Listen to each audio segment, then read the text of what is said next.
Did you guys see Bret Bielema go after Jimmy Cheat Hey, Jimmy.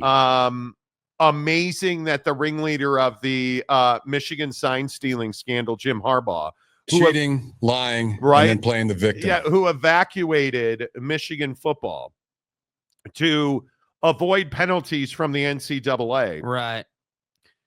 You have to be desperate to take the San Diego we now play in Los Angeles Charger job. But anyway, he destroys Michigan football's legacy, runs to the NFL, and then pork chop boy at Illinois, Bret Bielema. Too much? Is it too? Are you saying that's too much? Keep going with the bit. Yeah, that's fine. Anyway, pork chop head decides that he wants to pile on.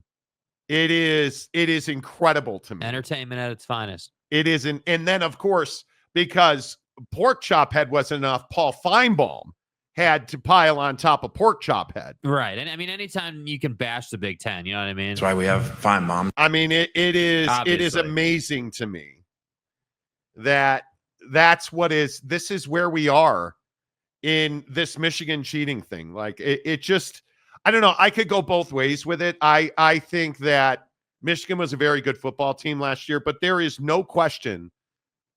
And now with all this new information, and Michigan did this to themselves with this release thing. It's just really interesting to me that you would do this so publicly and so aggressively while admitting that you cheated. Yeah. I mean, I think that, you know, Jim and Michigan, the school itself, like, you know, I think that they want people to buy into to their narrative, and people haven't bought in. And I think that when you get caught like this, you know, yeah, people are going to go public with it and take you through the gutter, man. And you probably brought that on yourself. Yeah, I don't know how. I just don't know how Michigan ever recovers from it.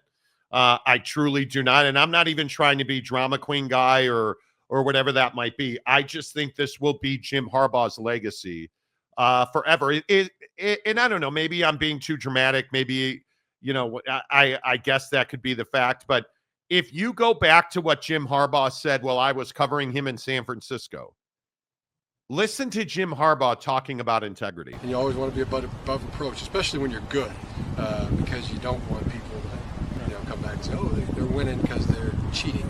We want to be above reproach in everything. Do everything by the rules. Because if you don't, if you cheat to win, then you've already lost. You're just you're a lying. It's what Finebaum said. You're a fraud. Yeah. And I don't agree with Finebaum much, but Jim Harbaugh is a fraud. He enjoys the smoke show. He enjoys, you know, cheating and doing all the things you're not supposed to do behind the scenes. Lying, you know, cheating, lying, and then playing the victim, right? Like that's the playbook for Jim Harbaugh. And then, you know, the finishing move is to walk up to the podium or to the media and say that you're a saint and you would never do this and you do it for the kids. And, you know, this is unjust and unfair. Somebody's got to stick up for the kids. Yeah. You know, and you're going to be the middleman and you're going to do what has to be done. And like, just shut up, dude. Like, I'm so sick and tired of the act. And what's funny to me is I remember the first time I ever said this, everyone lost their mind and said I was stupid, right? Oh, you know, I said, hey, you know, what has Jim really done in football? And everyone's like, oh, well, he's this incredible head coach. He's won so much. Everywhere he's been, he's won. Yeah, I wonder why. Has he really, though? Like, I ask you, excuse me, I ask you straight away. When you hear the name Jim Harbaugh, do you think of a guy that's a winner? I do not. Knowing how disliked Jim Harbaugh was during his time in the Bay Area, knowing that Jim Harbaugh is a guy, and I've said this before as well, and Michigan fan loses their mind over it, but understanding that Jim Harbaugh is a guy that he is not somebody that is beloved. He is not somebody where you're like, I mean, I've got to have Jim Harbaugh. He's an asshole, in my opinion. He's not a good person. He's not somebody that when I covered him with San Francisco, he was not universally beloved by his players. Yeah. Not many players at all. And you look at how he left San Francisco. He left San Francisco as a disgraced head coach. It's almost remarkable how badly he screwed up his time in San Francisco. Yeah, I just don't think he leaves situations better than he found them. That's the problem. So certainly he does not. The Jim Harbaugh effect on your program or your team is, hey, bring him in. He's going to be a hard ass for probably 4 seasons. The first season you're going to improve but not be where you want to go. Like, you're not going to reach the goal you want, but you are going to improve. Then you're going to have a couple of really good seasons, probably double-digit win seasons. And then he's going to start burning people out in that 4th season, and it goes downhill. And we've seen that time and time again. You know, I mean, I just don't think that this is like rocket science. People want to tell you that this guy's like a Super Bowl winner and just incredible and like one of the greatest coaches we've ever seen. And let's say that he had won multiple Super Bowls and he was like one of the greatest coaches in the NFL, but he had been caught up in this cheating thing and orchestrated it and everything. You're still at that point not one of the best coaches I've ever seen. So I really struggle with this concept that people are surprised that, you know, Bret Bielema will come out and take I'm Jim surprised. to the woodshed, dude. I'm surprised. I think it is very, very rare that a guy like Bret Bielema, who, no matter what you think of Mike McCarthy, Bret Bielema, stalwartness. Bret Bielema has a massive cranium, you know, but he also has a very itchy trigger finger on the old X machine. That video that we just played you of Jim Harbaugh saying that if you cheat to win, you've already lost. Bret Bielema, look at this tweet. Really? Why did you leave? Was looking forward to playing, but understand why you ran to the NFL. See you in the future. Can't wait. And if that wasn't enough from old pork chop, then he gets Paul Finebaum, who says, I've always liked Bret. He was fun when we were together, but he's right. Harbaugh is just a disingenuous fraud about all the things he used to say. He didn't want to face the music. By the way, Michigan didn't really want him to stay. By the way, Monty. Hey, by the way, Finebaum. This is remarkable. You very rarely see the coaching fraternity turn on each other. But he earned that. He did. And when you want to embarrass dudes like Greg Schiano, when you want to come after guys like Bret on the football field, like, you know, what do you expect them to do? Do you think that they're just going to sit there and say, "Oh, it's Jim Harbaugh"? Like, man, we shouldn't say anything. Like, come on, dude. You also have to remember that Jim Harbaugh had 1 year at Stanford. Yeah. 1 year.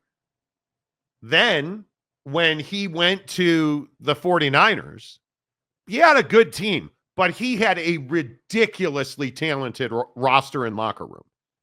Ridiculously talented. They lost the Super Bowl because he made a quarterback change 1 year too early. When they went to Colin Kaepernick, I think if Alex Smith was in the game against Baltimore, the 49ers win that Super Bowl. They did not. Right? But he took them to, in a 3-year span, 2 NFC championship games and a Super Bowl. Did not win them. And then that 4th year, they were absolutely garbo, and he got run out of San Francisco. Yeah. And he winds up going to Michigan. Excuse Freudian slip. And they were good, but they were never elite until his final 3 seasons that culminated in a national championship that now I think is forever tainted. And I think it's very difficult that when you bring in a guy like Connor Stallions, I understand Lone Wolf acted on his own. Nobody, including Connor's mom, had any idea what he was doing. He was just And he kept the information to himself. That's the other thing that if you get in the comments section yesterday, I love all the Michigan fans. Well, he never shared that information. It was all confidential. Then why did he pay people to go to stadiums and videotape? Well, sign stealing's not illegal. Nobody said sign stealing was illegal. Yeah. That's not what Michigan was investigated for. They were not investigated for stealing signs. They were investigated for advanced scouting for the purpose of sign stealing. That's what they were investigated for. Yeah. Because when you steal signs in real time, like when the game's going on, which is what most other people do, or from the video archive that you get access to and you steal their signs, yeah, no problem. Not a problem. When you send people to other stadiums to steal signs, that's when you get in trouble. Yeah. And I know, again, Lone Wolf, he kept the information to himself. He didn't, I don't believe. But anyway, my point is he couldn't beat Ohio State. Connor Stallion shows up and they can't lose to Ohio State. Right. You can't lose games. You're winning big games. You're winning. What was his record those 3 years? 24, 34, 37, and 3. So let me get this right. You were essentially 8-9 win football team and then went 37-3 over a 3-year stretch. And we're just supposed to believe. Yeah, it's the greatness of Jim, dude. It is the greatness of Jimmy. That must be it. And his khakis. Yeah, that must be it. Anyway, I just thought it was very interesting that Pork Chop Face. I am not a Bret Bielema fan. It's disgusting to me. He's at Illinois because he coached at that crap hole in Madison. But anyway. Hey, he's got to move it in the right direction. Well, once you have that kind of mass, you get moving in one direction. It's awfully difficult to slow it down. It's really tough to stop, I know this firsthand. Right. But I just think it's very interesting that you would go all out on X. I'm really surprised by it. Listen, I know we don't see it a lot, but I think that most people vastly underestimate just how bitter the other coaches in the Big Ten are over what Jim did. And we've been over this, many times about what happened. You guys all know what happened. We've covered it in detail. But I think this side of the conversation, like what other coaches feel about it, hasn't been talked about a lot. And so that's why I'm like, I guess it's surprising he came out and did this. But at the same time, he feels wronged. He feels like Jim Harbaugh is a fraud and is a schemer. And ultimately. But who really disagrees with that? Fan does. That's it. Do you really think that Michigan fan, I don't know, and I know we have a couple on this show, but you can't tell me if you're a Michigan fan, you cannot tell me that you in your heart of hearts miss Jim Harbaugh or believe that you won that championship fair and square. You can publicly, for whatever pride you're trying to keep, I have no idea. There's no way to defend what Jim Harbaugh did. Now, if you want to come out, and this is what I always say to Ferris, right? Or any of the other folks who listen to this show. If you guys want to come out and say, yeah, we cheated and everybody knew we were cheating and we still won the national championship. Okay, now we can have a conversation. Now we can talk about hey, you owned it. You're accountable. We can move along with life. But until you own the fact that you guys cheated and you undercut the system, you're never going to move on. It's always like a year from now, if you haven't been accountable to it, people are still going to be talking to you about it. Like at some point you have to say, yes, we cheated. There's no question about it. There's a mountain of evidence here to support it. Like there's a reason he went to the NFL. There's a reason Michigan brass wouldn't give him immunity from NCAA, punishment. Like we know the story, bro. Like just be accountable. Yeah. All right. Real quick before we get to the Big Ten is a scandal-ridden conference. So now U.S. figure skating. If you guys did not see, there was a plane crash last night where a regional jet from American Airlines collided somehow, and I'm sure we're going to have tinfoil hat conversations about this, A Black Hawk helicopter flew directly into an American Airlines regional jet in Washington, D.C. The jet crashed into the Potomac, and there are going to be no survivors. USA Figure Skating now has confirmed, as has the Russian Sports Federation, or whatever they're called, has confirmed that that jet was carrying figure skaters from Wichita to Washington, D.C. after the United States Figure Skating Championships. Figure skaters, coaches, staff, and family were on that plane.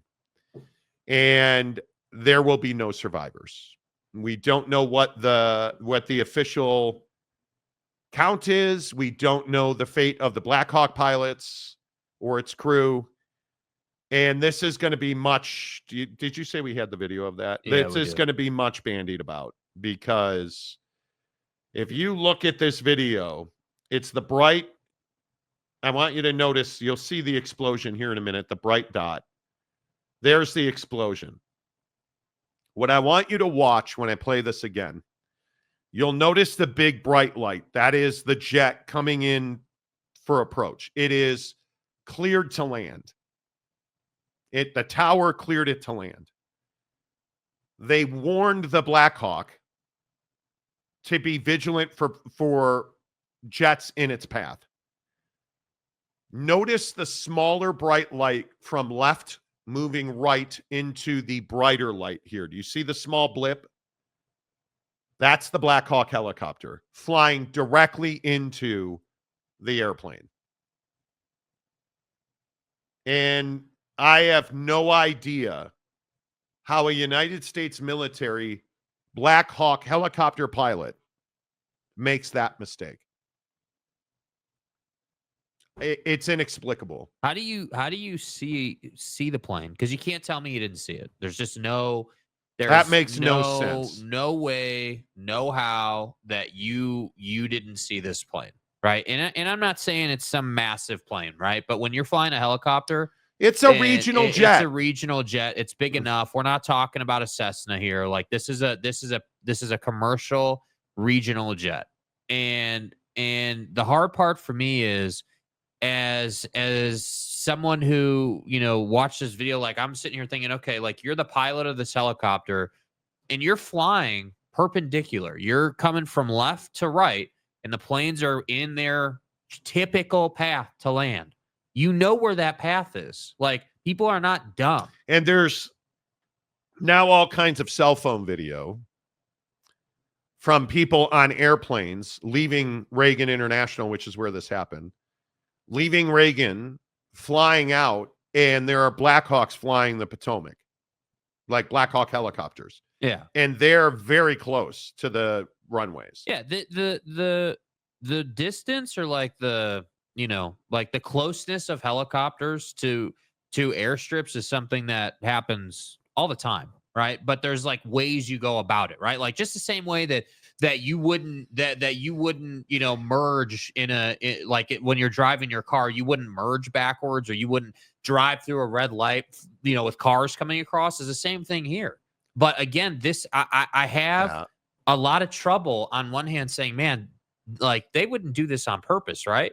But then on the other hand, I'm like, dude, like, what were you doing here? Like, there's no way to get away from it. But in the tower, when you hear the audio from the tower, I mean, they're talking directly to the Black Hawk. They straight up say to the Black Hawk, please, be aware of the traffic around you.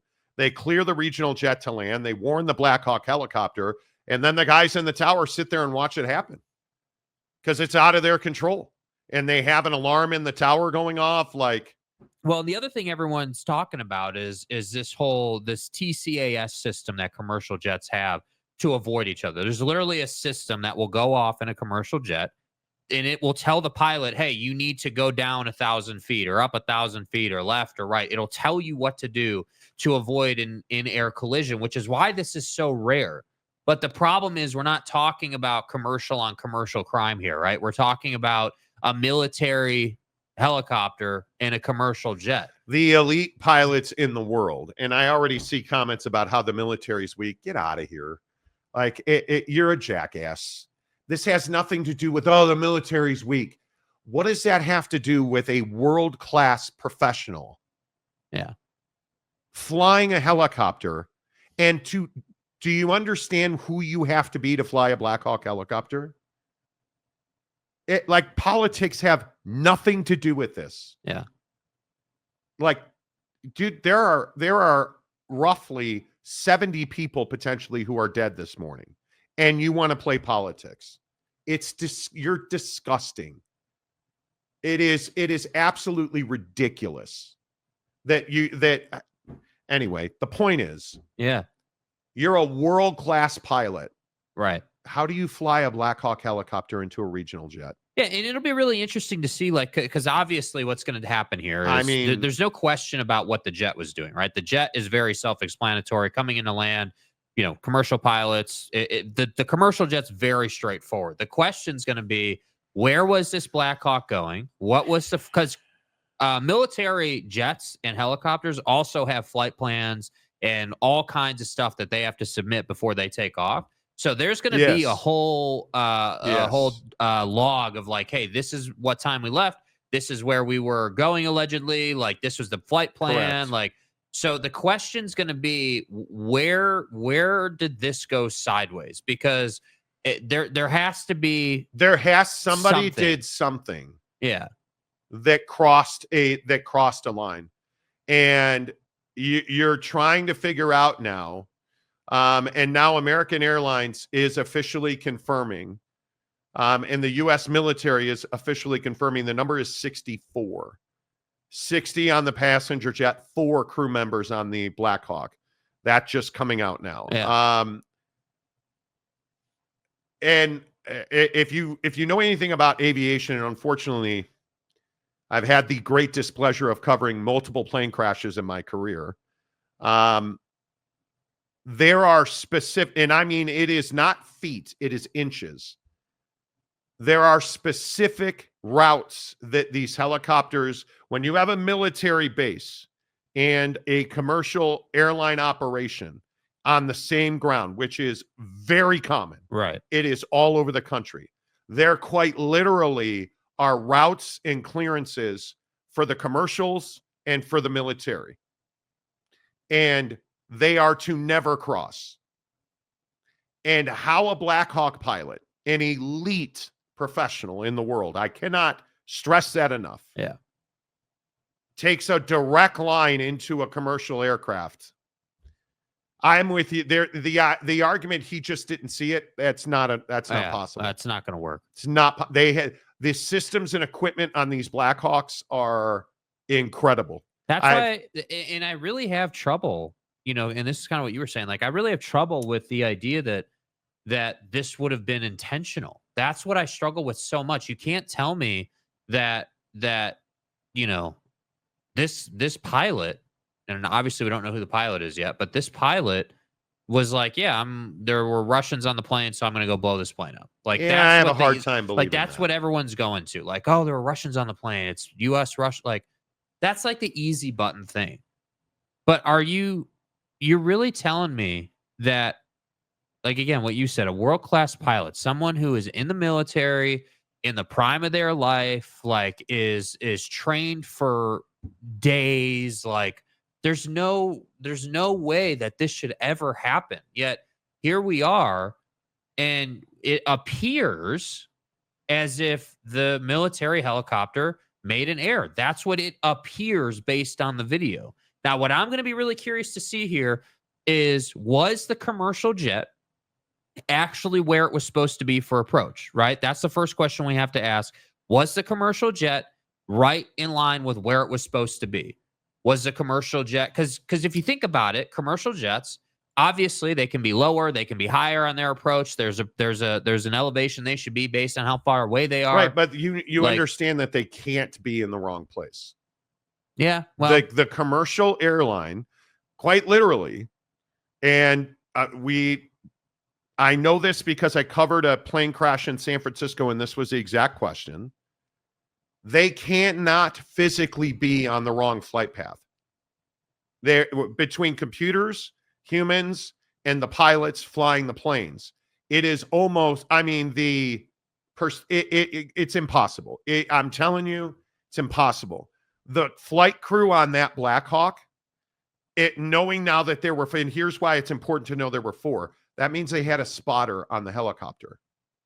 Because anytime you take off from a commercial area, like a helicopter, a military craft taking off near a airport like Reagan, you, especially in the helicopter, you have somebody whose entire job is to make sure that the pilot of the Black Hawk understands the spacing between itself and every other aircraft around it. In takeoff and landing, that's the spotter's entire job. There were 4 crew members on that Black Hawk. They had a pilot, they had a first mate, and they had a spotter. So I have no idea how this happened. The black boxes are obviously going to be very telling. It is going to be fascinating to see how this plays out. Yeah. Because there just is no explanation for it.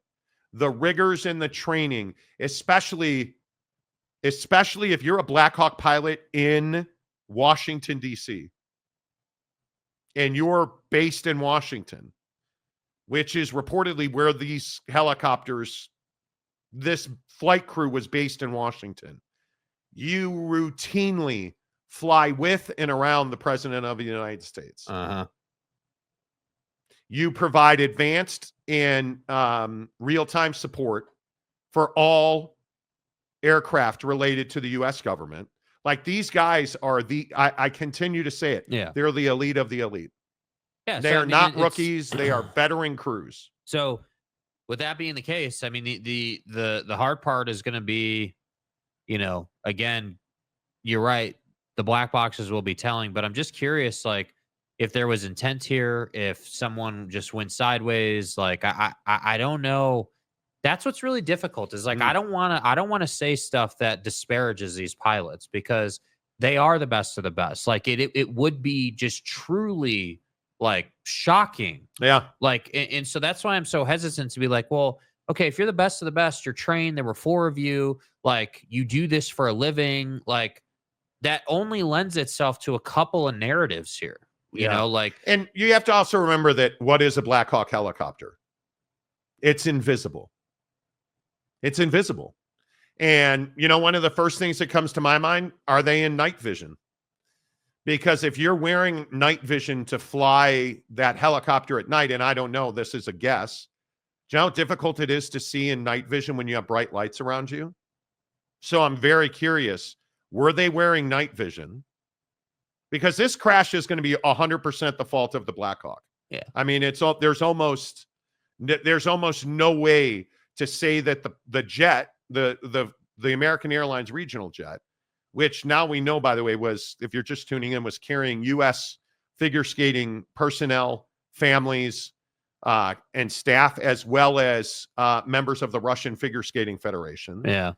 The jet was cleared to land. So at that point, just the fact that he got clearance to land tells me he was in the right place in the right time. And trust me when I tell you, they would have never seen the Black Hawk. It is, those things are built, designed, and executed to be invisible. Yeah. And it'll come and it's out. Sad, but dude, it's really sad. Like, that there were, that these figure skaters and all the staff and all the people who are just trying to get to where they need to go, and it's totally out of their control. I mean, I can't even imagine it makes you wonder, like, if you're on that plane, like, you can't tell me there was some announcement, I'm assuming it just happened. Like, it just, there was contact and that was it. Yeah, we'll see. It'll be very interesting to see how all this comes out. But what we know this morning is there were 64 people involved in this crash, 4 crew on the Black Hawk helicopter, 60 total passengers now confirmed by U.S. Figure Skating and American Airlines, 60 passengers on that regional jet flying from Wichita, Kansas, back to Washington. They were figure skating professionals, as I said. with the U.S. Figure Skating Federation and the Russian Figure Skating Federation. Yeah. They had been in Wichita to compete at the United States Figure Skating Championships, and they had wrapped up their competition and were flying back to Washington. The American Airlines, it was a regional jet. What that means to you, it is a smaller plane. It's not a large passenger jet. It was a regional, smaller jet that had been cleared for landing at Reagan. And what we know is that it collided with a Black Hawk helicopter. You'll notice the bright dot in the middle of the screen. I just don't know how you missed that, dude. Even if you had, like, you make a great point about night vision, but even if you had it, like, there's four world-class human beings on that helicopter. And the point is, the pilot and the crew chief are essentially navigating that takeoff on the Black Hawk. The spotter, his job is to say, hey, he's looking at have you ever seen Top Gun? So the guy that sits in the back seat, hey, dead ahead 3 miles, right? The spotter is telling the crew chief and the pilot, hey, you have 1,000 feet behind you. You have, this much above it. Like, he's telling him spatial awareness. There is a plane. I would assume the spotter is telling the crew chief and the pilot, hey, there's a plane 700 feet in front of us. If he is in a group, these Black Hawks usually do not fly solo. They usually fly in squadrons of 2 or 3. Hey, we're 35 feet, lower left, or whatever their language is. The crew chief in the cockpit, his job is to make sure, okay, we've just lifted off the ground. Are our systems intact? Is everything looking good? What's our fuel at? What's our fuel pressure at? That's what the crew chief is doing on liftoff. The pilot's only job is to be in complete and total control of that aircraft. So it's not as though the pilot is like, I'm looking forward and I'm looking backward. He's got a lot of help around him. It's unthinkable that these 3 and now 4 veterans of the United States military flying Black Hawks, they likely have over 1,000 hours of training in flight time. Let that sink in. 1,000 hours. Yeah. And if you're in Washington and you're stationed in a Black Hawk crew in Washington, you have likely flown in combat, because that is one of the most senior posts that you can get as an aviator in the United States Navy or military.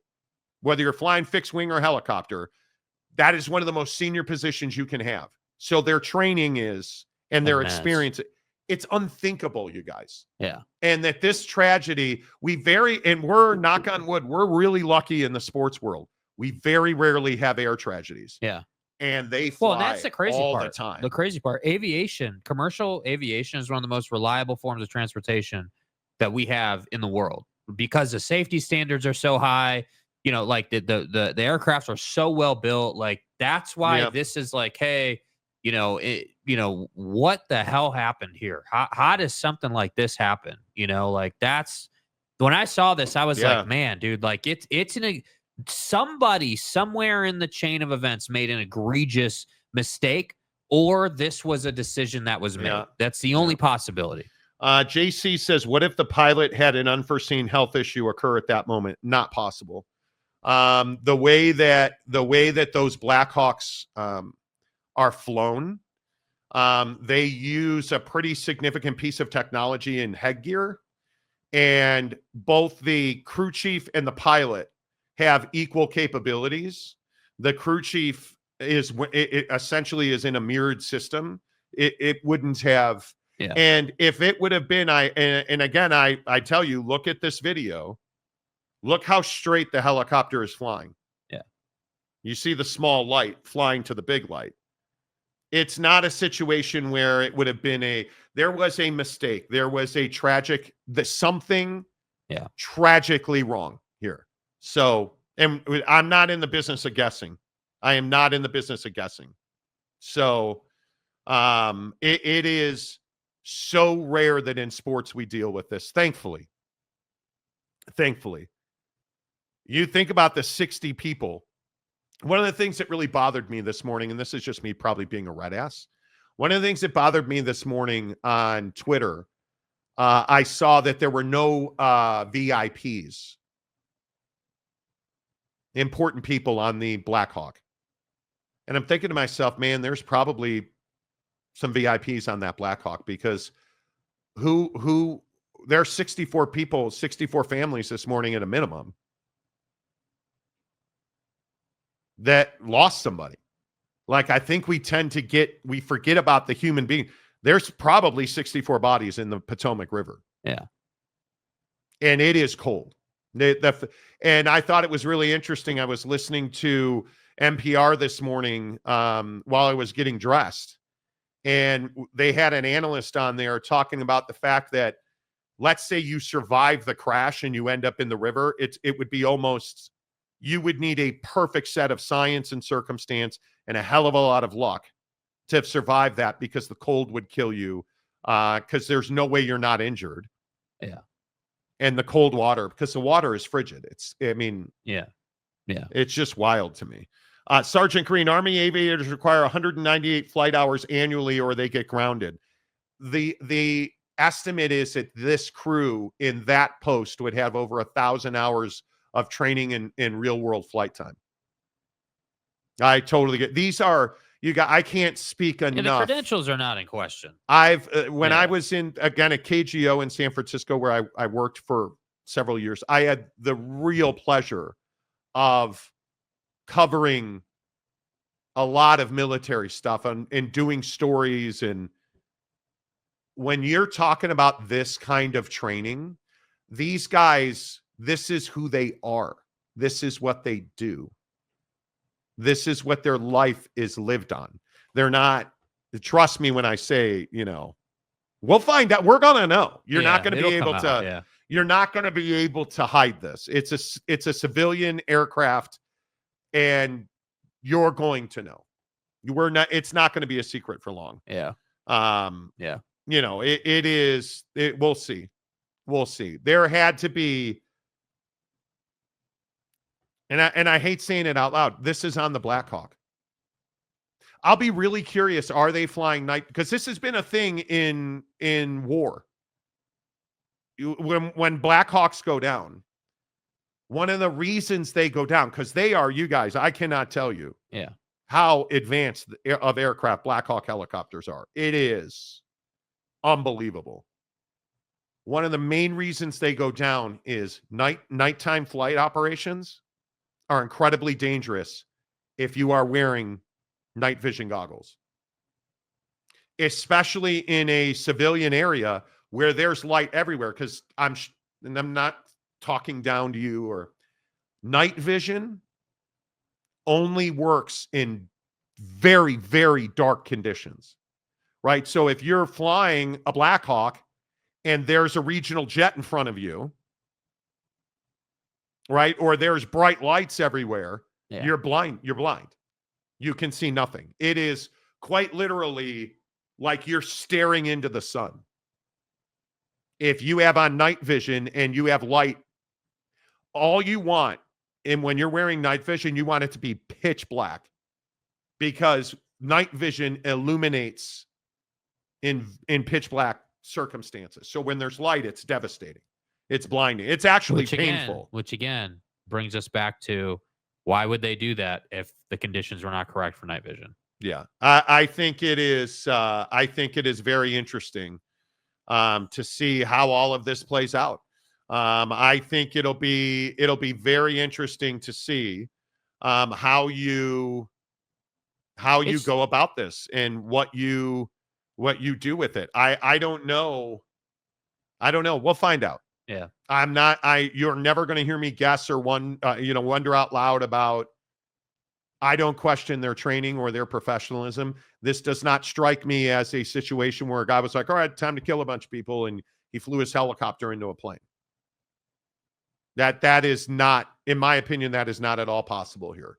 This is not, the airline stories we've seen where pilots have crashed. That's not what this is. There are no hallmarks. There are no indicators. Nothing. Yeah. I am amazed by it.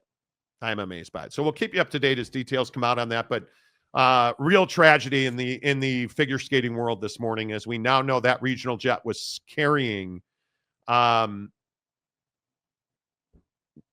figure skaters coming back from Wichita from the United States Figure Skating Championship. And they're not naming names at this point, but yeah, it is a real tragedy. Yeah, it is a real tragedy. Sergeant Green, I agree. Flying in this area requires additional background checks and experience. Yeah.